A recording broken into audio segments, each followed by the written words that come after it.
Hey everybody, it has been 8 months of owning the BMW 630D, having driven it across various road conditions like on the highways, on high ranges, also on bad and narrow patches of the roads. I've also made a video of that. If you want to check it out, it's there in the channel. So the car has clocked approximately 17,500 kilometers in the 8 months of ownership, and it has also done with its first service.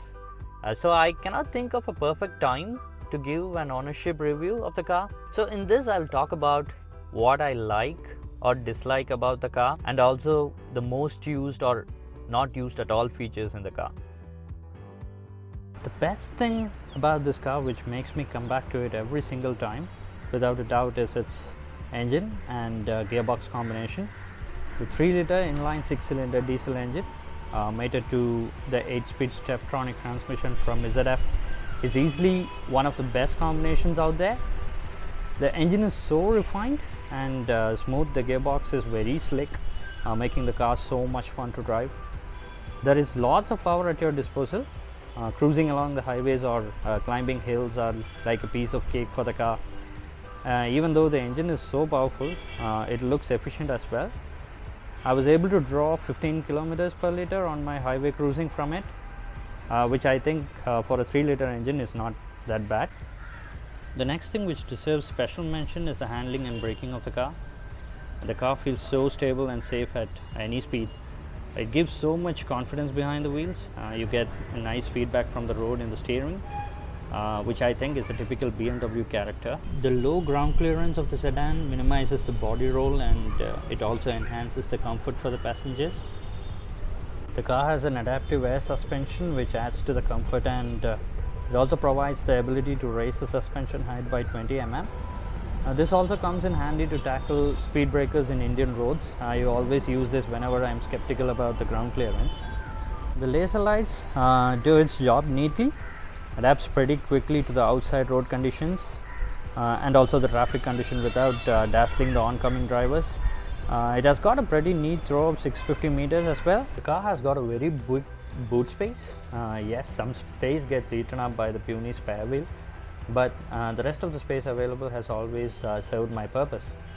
And the rear seats can also be folded when there is a need for more space. The car offers different hand-free ways to operate the tailgate of the boot.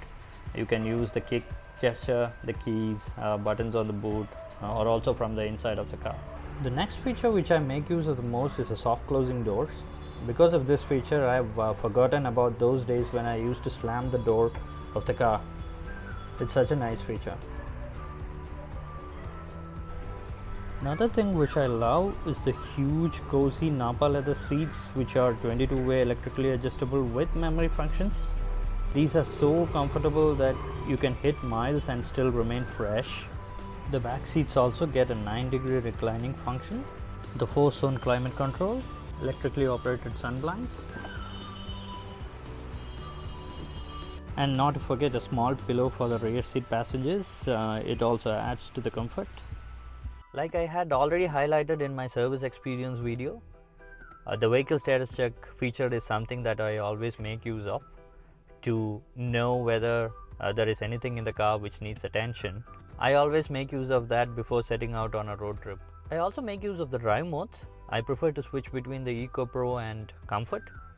Drives mostly in the Comfort mode because that is a perfect blend of power and comfort for a common man's usage. Another feature which I extensively use is the 360-degree camera.